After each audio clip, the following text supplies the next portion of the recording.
talk about email first because I know a lot of the brokers we work with still live and breathe, like their Weapons. email Yeah. inbox is their lifeblood, is their entire deal pipeline, which is fine if it works for them. Talk about that, right? Like, what kind of have you seen the best practices? Do you just kind of like leave it and then it's this crazy stressful thing when you get back?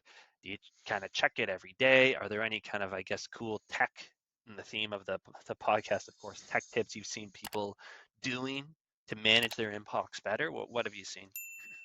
Well, I mean, one thing I'm playing with, and I mean, this is a simple one, a vacation responder.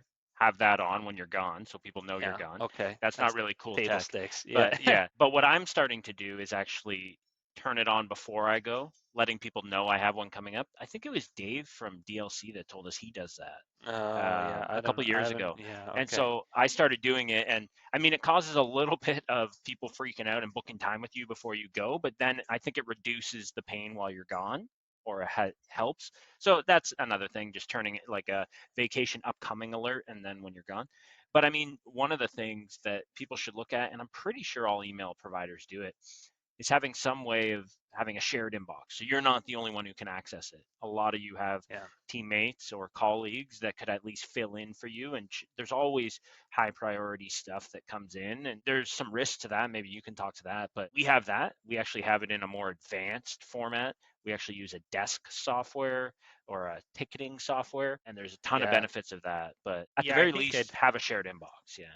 yeah, I think I kind of escalate it in terms of, different things. So you can do the most basic, which is literally like, hey, to your assistant or whoever's maybe filling in, here's my login. Just go into my inbox and Yeah. start playing Yeah. around Sure. with it. Yeah. And that obviously comes with, I think, risk that speaks for itself. So, Yeah. but it's also the easiest, right? I don't have to do Hmm. anything. It's just, hey, here's my login. Go have fun.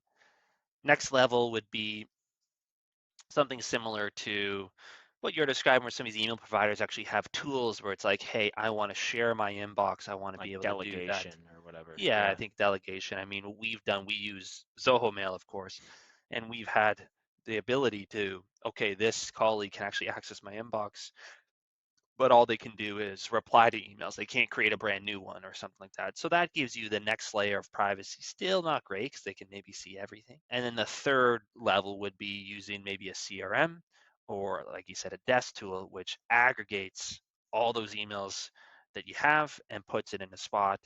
And the benefit for that is, yes, everything's in one spot, but you also get that level of clarity of who's doing what now, right? And so I haven't seen a ton of brokers doing this, and I think No. it should be used more than it is. But just to quickly describe it, you can get in there and you have your assistant, and they can see that email and leave a comment and say, "What do you think?" And then they respond, and then you respond.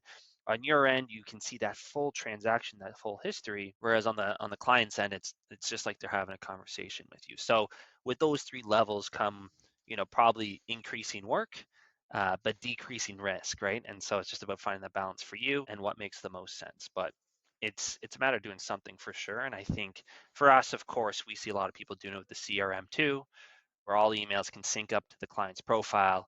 Your assistant can log and see all activities and then maybe leave some notes. Hey, Tom, I know you're on vacation, but can you just chime in on this one thing?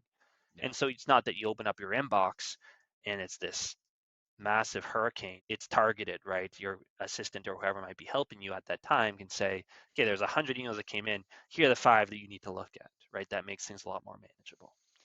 Yeah, and I mean, we probably moved to a desk, at least for our sales, what, 2 years ago now or 1 year ago? Yeah, so no, two, I I'd don't know. say two. Yeah, yeah, Yeah. too. And it really changed things in terms of our response time because now we have three people looking at it.